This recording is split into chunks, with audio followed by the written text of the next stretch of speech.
Hello student, আশা করি তোমরা ভালো আছো। গোল্ডেন আই ইনস্টিটিউশন চ্যানেলে তোমাদের সবাইকে স্বাগত। আজ আমি তোমাদের ক্লাস 10-এর জীবনবিজ্ঞানের জনন থেকে প্রশ্ন উত্তর দিয়েছি। আমার আজকের এই ভিডিওটা যদি ভালো লাগে তাহলে অবশ্যই লাইক শেয়ার করো এবং কোনো নতুন স্টুডেন্ট হলে চ্যানেলটাকে সাবস্ক্রাইব করো।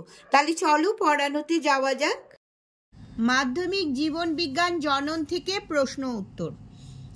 1 নম্বর প্রশ্ন, যৌন জননের একক কি? গ্যামেট। 2, অযৌন জননের একক কি? রেণু। 3, দুটি গ্যামেটের মিলনকে কি বলে? নিষেক। 4, দুটি গ্যামেটের মিলনের ফলে উৎপন্ন কোষকে কি বলে? জাইগোট বা ভ্রূণাণু। 5, দ্বিবিভাজন ও বহুবিভাজন প্রক্রিয়ায় জনন সম্পন্ন করে এমন একটি করে প্রাণীর উদাহরণ দাও। দ্বিবিভাজন পদ্ধতিতে জনন সম্পন্ন করে অ্যামিবা, আর বহুবিভাজন পদ্ধতিতে জনন সম্পন্ন করে প্লাজমোডিয়াম। 6 নম্বর, রেণুর সাহায্যে বংশবিস্তার করে এমন দুটি উদ্ভিদের নাম লেখো। মস এবং ফার্ন।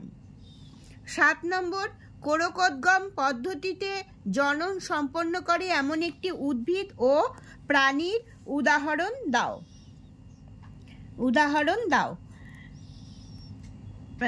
উদ্ভিদ হলো ইস্ট এবং প্রাণী হলো হাইড্রা।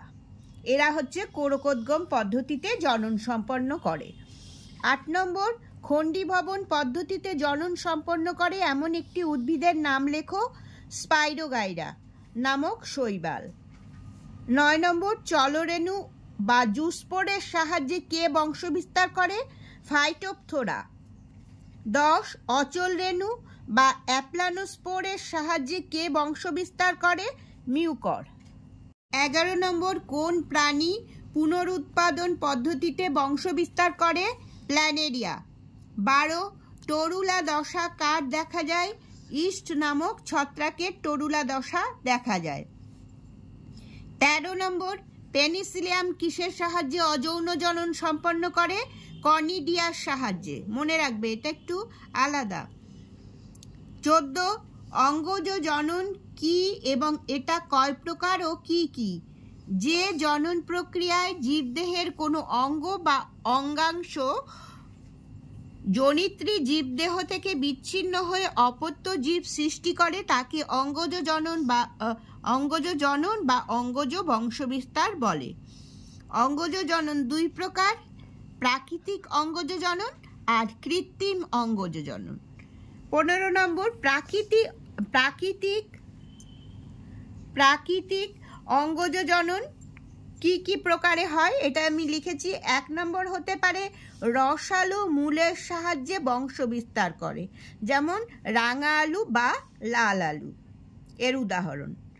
2, ভূনিম্নস্থ কাণ্ডের সাহায্যে বংশ বিস্তার করে কারা? আলু, আদা, ওল।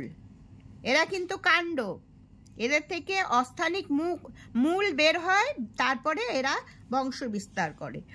তাহলে ভূনিম্নস্থ কাণ্ড হচ্ছে আলু, আদা, ওল।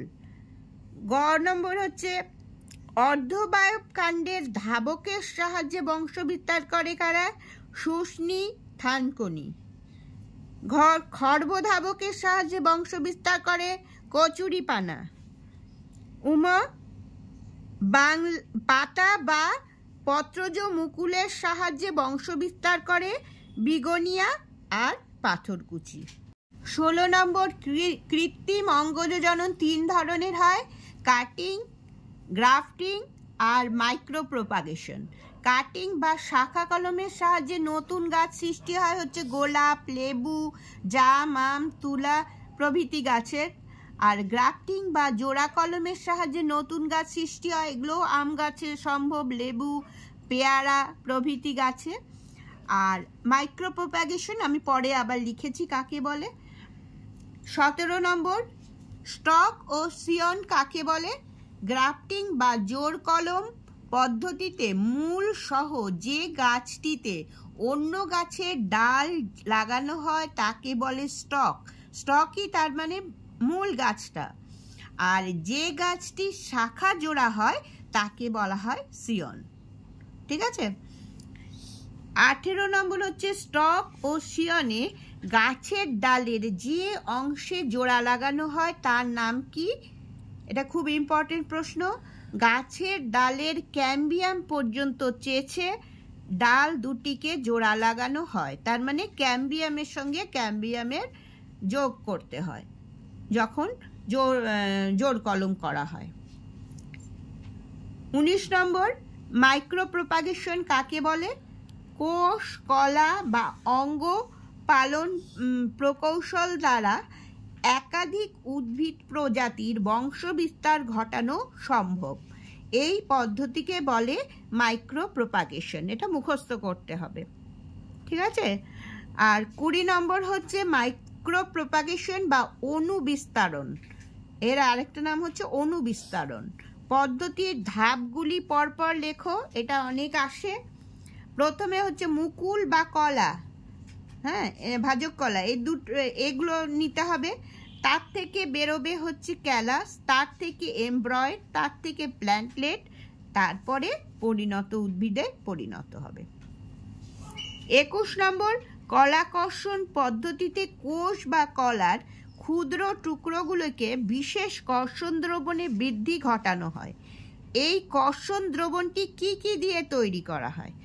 এই যে কলা বা মুকুলকে, এটাকে একটা কর্ষণ দ্রবণের মধ্যে ডুবিয়ে রাখা হয়। এই কর্ষণ দ্রবণটা হচ্ছে পরিপোষক, অক্সিন ও সাইটোকাইনিন হরমোন দিয়ে তৈরি হয়। 22 নম্বর প্রশ্ন, কোন উদ্ভিদে যৌনক্রম দেখা যায়? ফার্ন। 23 কোন প্রাণীতে যৌনক্রম দেখা যায়? মনোসিস্টিস। 24 কয়েকটি সম্পূর্ণ ফুল ও অসম্পূর্ণ ফুলের উদাহরণ দাও। সম্পূর্ণ ফুল হচ্ছে জবা, অপরাজিতা, ধুতুরা, আর অসম্পূর্ণ ফুল হলো লাউ, কুমড়ো, রজনীগন্ধা। মানে এর 4টি অংশই আছে, হ্যাঁ। আর ফুলের, এটা সম্পূর্ণ ফুল আর অসম্পূর্ণ ফুলের 1টি বা 2টি অংশ থাকে না। বৃতি, দলমণ্ডল, পুংকেশর চক্র, গর্ভকেশর চক্র, এই 4টি যে কোনো মানে হয় পুংকেশর থাকে না বা হয় গর্ভকেশর থাকে না, তাহলে অসম্পূর্ণ ফুল হয়। আর যদি 4টে স্তবকই বর্তমান থাকে তাহলে সেটা সম্পূর্ণ ফুল হয়। 25 নম্বর অযৌন জনন ও যৌন জননের মধ্যে 2টি পার্থক্য লেখো। অনেকবার এসেছে মাধ্যমিকে, এই প্রশ্নটা খুবই ইম্পর্টেন্ট। 1 নম্বর হচ্ছে অযৌন জননে গ্যামেট উৎপাদন হয় না, যৌন জননে পুংগ্যামেট ও স্ত্রী গ্যামেট উৎপন্ন হয়। আর 2 নম্বর হচ্ছে অযৌন জননে অপত্য জীব জিনগতভাবে জনিত্রী জীবের অনুরূপ হয়, আর যৌন জননে অপত্য জীব জিনগতভাবে জনিত্রী জীব অপেক্ষা ভিন্ন প্রকৃতির হয়। 26 নম্বর স্বপরাগযোগ কাকে বলে? উদাহরণ দাও। যখন একই ফুলের মধ্যে বা একই গাছের 2টি ফুলের মধ্যে পরাগযোগ হয় তখন তাকে স্বপরাগযোগ বলে। এই একইটা খেয়াল রাখবে, একই ফুলের মধ্যে বা একই গাছের 2টি ফুলের মধ্যে। উদাহরণ হচ্ছে শিম, সন্ধ্যা মালতী গাছের ফুল।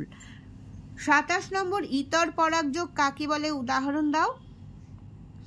যখন একই প্রজাতির 2টি ভিন্ন ভিন্ন ফুলের মধ্যে পরাগযোগ ঘটে তখন তাকে ইতর পরাগযোগ বলে।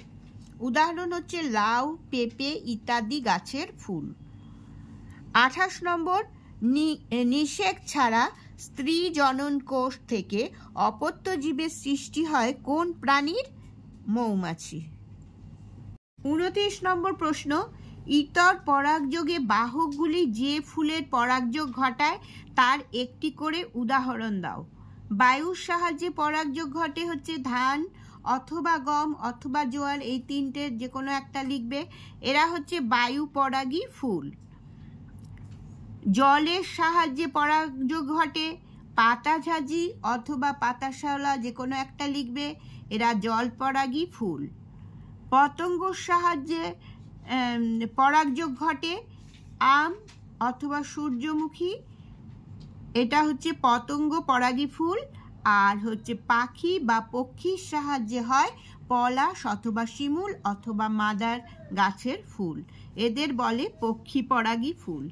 30 একবীজপত্রী উদ্ভিদে জোড় কলম করা সম্ভব নয় কেন? একবীজপত্রী উদ্ভিদে ক্যাম্বিয়াম থাকে না। স্টুডেন্টস, তাহলে আজ এই পর্যন্তই। তোমরা সবাই ভালো থেকো।